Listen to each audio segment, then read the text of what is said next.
berkati Tuhan, mari kita akan melanjutkan firman Tuhan, yaitu yang sesuai dengan sesi yang ketiga untuk hari ini, yang dimana penyakit kusta.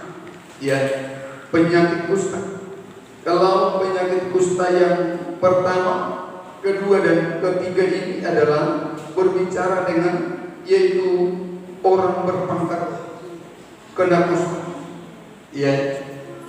Orang yang berpangkat kena kusta.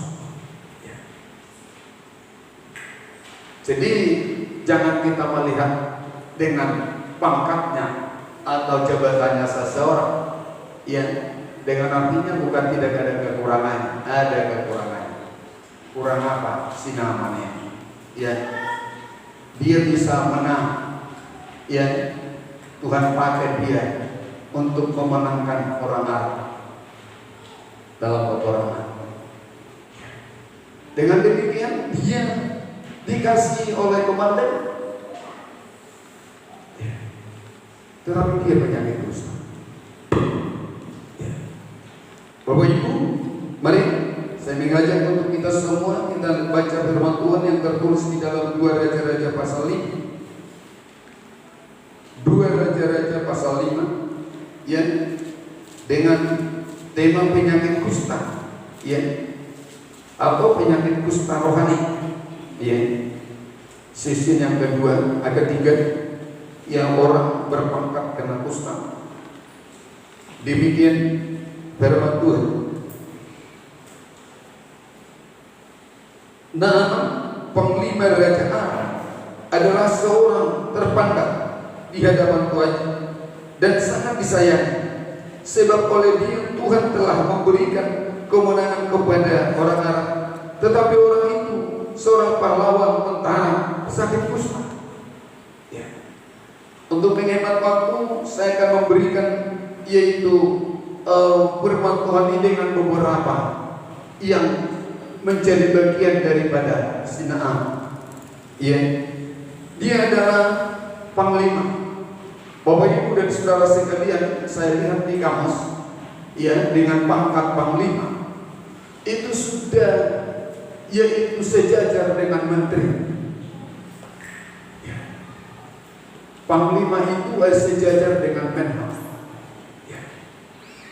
Menteri Keamanan. Jadi bukan tanggung-tanggung sinangan ini. Kalau kita membaca yang selanjutnya sampai ke ayat yang 16, ada beberapa kriteria yang terjadi yang ada di dalam kehidupan Naaman. Yang pertama yaitu namanya. Namanya artinya yaitu panggilan. Jadi kalau Naaman ini panggilannya sudah tinggi, sudah hebat, seorang panglima. Yang kedua, jadi saya sudah katakan bahwa pangkat ini adalah sejajar dengan menteri. Yang ketiga, dia memakai kuda. Jadi kuda itu adalah kuda yang tangkas. Kuda itu sering dipakai yaitu di dalam hal peperangan. Dengan kata lain, kuda ini adalah kuda pemacu. Ini yang dipakai. Nanti akan kita lihat. Yang keempat, dalam kehidupan Naaman ada kehidupan yaitu prasangka. Yang kelima, artinya gusar. Yang keenam, panas hati. Yang ketujuh, disuruh. Yang kedelapan, 7 kali mandi, atau 7 kali diselapkan. Yang ke-9 yaitu di Sungai Jordan. Ini mempunyai arti dengan yang ke-9 ini. Antara lain yaitu mengenai hal kuda. Kita langsung ke yang ketiga. Yang tadi saya sebut dengan bahasa, yaitu nama dan juga pangkat itu sudah tertera. Dan yang sekarang adalah kuda. Coba Coba kita lihat dalam Yesaya pasal 31 ayat yang pertama. Dengan artinya ketangkasan-ketangkasan yang ada di dalam kehidupan si Naaman sungguh sebenarnya luar biasa. Ya, dengan dia katakannya bahwa ya di sana ya supaya datang ke negeri Israel dengan menunggang kuda, dia tangkas dan lengkap. Dia berangkat ke sana. Ya.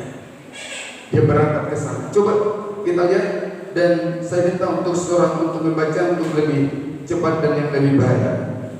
Yesaya pasal 31 ayat yang pertama.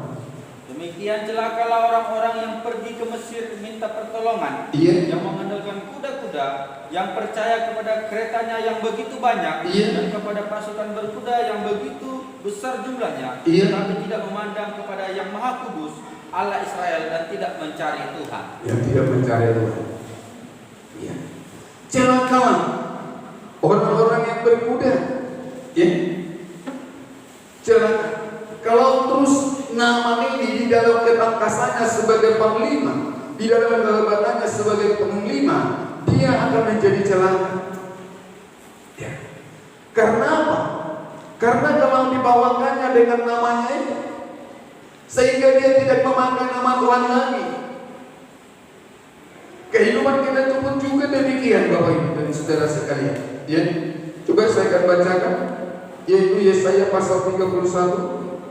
Ya, ayat yang pertama. Demikian firman Tuhan, celakalah orang-orang yang pergi ke Mesir minta pertolongan, yang mengandalkan kuda-kuda yang percaya kepada keretanya yang begitu banyak, dan kepada pasukan berkuda yang begitu besar jumlahnya, tetapi tidak mengandalkan kepada yang Maha Kudus, Allah Israel. Ya. Kalau pikir-pikir apa susahnya? Apakah memang di alam tidak ada Tuhan? Apakah hanya di Israel? Di mana-mana ada Tuhan. Tergantung dari kehidupan kita. Bagaimana respon kita untuk mempercayai firman? Ya.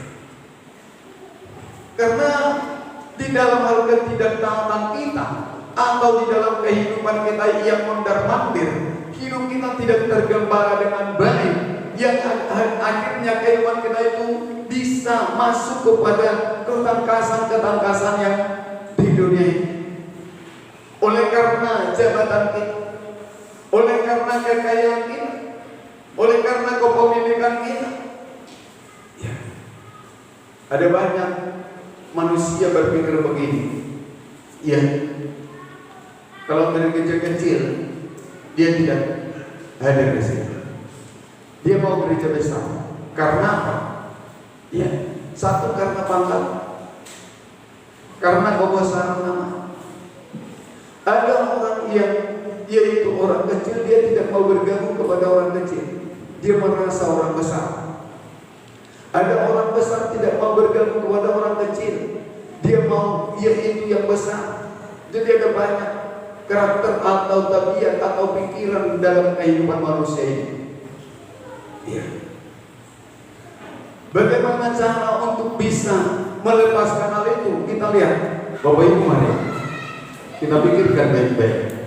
Karena kesombongan tidak bisa menghasilkan yaitu keindahan di dalam hidup ini untuk selama-lamanya. Kalau hanya dengan sementara itu bisa-bisa saja terjadi. Tetapi lihat bahwa orang sombong pun Tuhan tidak berkenan. Karena apa? Ya, yaitu kesombongan adalah menjadikan kehancuran. Amsal pasal 18 ayat 12. Silakan. Amsal pasal 18 ayat yang 12. Mari.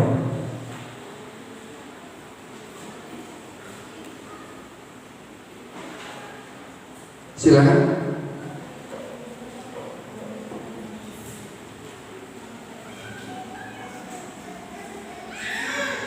Demikian firman Tuhan, Amsal pasal 18 ayat yang ke-12. Tinggi hati mendahului kehancuran, tetapi kerendahan hati mendahului kehormatan. Tinggi hati itu adalah kesombongan, merasa lebih hebat. Ya. sebagai orang panglima, sebagai orang besar, kok saya diperbuatnya seperti ini? Kalau dia tidak menerima apa yang sudah diperkatakan oleh Elisa, dia tidak akan itu sembuh daripada penyakit kustanya. Jemaat Tuhan yang diberkati Tuhan, kalau kita tidak menerima apa perkataan firman Tuhan yang tepat dan benar, kehidupan kita itu akan tetap di dalam dosa, dalam kusta. Makanya pedulikan orang lain, pedulikan rekan-rekan. Karena apa? Karena kadang-kadang dalam hal kejengkelan dalam hati kita berbicara kepada orang lain, ada guna daripada kawan-kawan kita untuk meneguhkan kita. Kita lihat orang yang kecil mengingatkan itu yang besar, seperti Naaman. Bapak, kalau dia berkatakan kepada yang menjadi berat, apakah engkau tidak mau melakukannya? Ini gampang saja. Sebenarnya gampang untuk mau ikut beribadah, untuk mau bisa bekerja sama, untuk mau menjadi suatu tubuh di dalam Kristus, gampang. Tetapi kenapa kok bisa berlampuran, bisa berpecahan, bisa menjadi cerai, dan bisa yaitu melentur dan lain sebagainya? Itu oleh karena apa? Di antaranya adalah oleh karena ketinggian hati. Oleh karena ketinggian hati. Kenapa terjadi pertikaian? Oleh karena ketinggian hati. Di antara. Kenapa terjadi perpecahan dan perceraian? Oleh karena ketinggian hati. Jadi ketinggian hati itu tidak bisa mendapatkan yaitu hidup yang sentosa atau hidup yang dalam damai sejahtera. Karena apa? Akan menjadi hancur. Siapa yang mau meninggikan dirinya, dia mau yaitu menjadikan hidupnya yaitu seperti Tuhan. Tetapi siapa yang mau merendahkan hidupnya, merendahkan dirinya, merendahkan hatinya kepada Tuhan, dia menjadikan hidupnya seperti malaikat.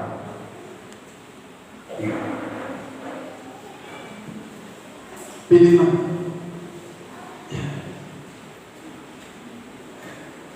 Mau melawan Tuhan, yang mau menyumbangkan diri, mau menjadikannya yaitu lawan daripada Tuhan. Tapi yang mau merendahkan hatinya, menjadikan hidupnya mau menjadi malaikat Tuhan. Tiga hal ini, dengan prasangka buruk, dengan gusar hati dan panas hati, ini sering terjadi di dalam kehidupan orang Kristen atau kita lain. Makanya mari, hal ini adalah menjadi penyakit kusta rohani di dalam hidup. Pentingnya apa untuk bisa melepaskan itu? Ketundukan.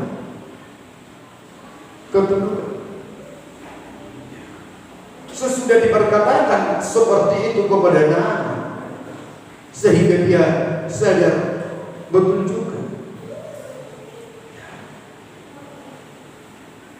Berguna kata itu bagi diri. Disuruhnya ke Sungai Yordan dan dia pergi. Dan dia bisa melakukan yaitu mandi, atau dengan kata lain cemplung juga.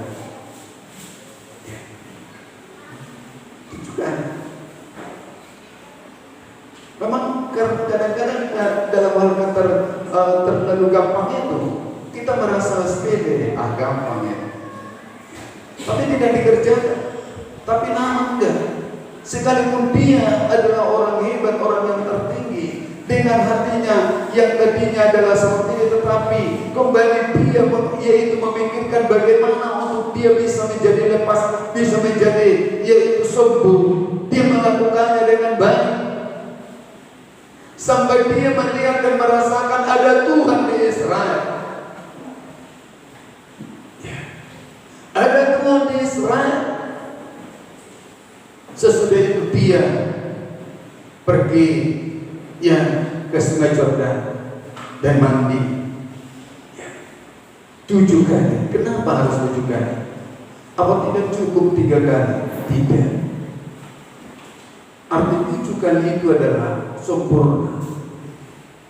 Jadi kesempurnaan di dalam hidup kita untuk menerapkan yaitu kehidupan kita itu tetap mendapatkan yaitu kebenaran firman. Apapun yang menjadi ya gangguan atau apapun yang menghalangi atau apapun yang akan harus kita rubah, mari selesaikan dengan tepat dan benar. Harus 7 kali, harus sempurna ketundukan itu. Kalau 2-3 kali belum sempurna, tetapi apa yang diperkatakan oleh Nabi itu harus diikuti, sehingga terjadilah kesembuhan itu di dalam tubuh, sehingga terjadi lepaslah penyakit kusta itu dari dalam tubuh. Kehidupan kita itu juga demikian. Kalau kita mau dengar-dengar dan ada hati yang mau tunduk kepada Tuhan, sungguh kehidupan kita itu akan disembuhkan, diselamatkan, dipelihara, dilindungi oleh Tuhan. Sampai kita mengerti, oh ada Tuhan yang luar biasa yang membela hidupmu. Makanya di dalam tantangan rintangan yang kita hadapi tidak perlu pergi kemana-mana, datangi Tuhan, berharap kepada Tuhan. Lihat, kalau Tuhan tidak memberikan hari itu kepadamu apa yang kau minta, jangan engkau menjadi sebel atau jangan engkau menjadi marah. Tetapi ada yang mau Tuhan untuk engkau bisa lakukan sampai engkau menjadi tunduk kepadanya. Sampai 7 kali. Firman Tuhan katakan pergi, mandi dulu. Kalau dia tidak pergi, dia pasti tidak sembuh. Jemaat Tuhan yang diberkati Tuhan, kalau kita tidak mendengarkan firman Tuhan, kebahagiaan tidak akan ada di dalam hidup kita. Kalau kehidupan kita itu hanya begitu-begitu saja, ya kematian pun akan menjemput hidup kita dengan begitu-begitu saja.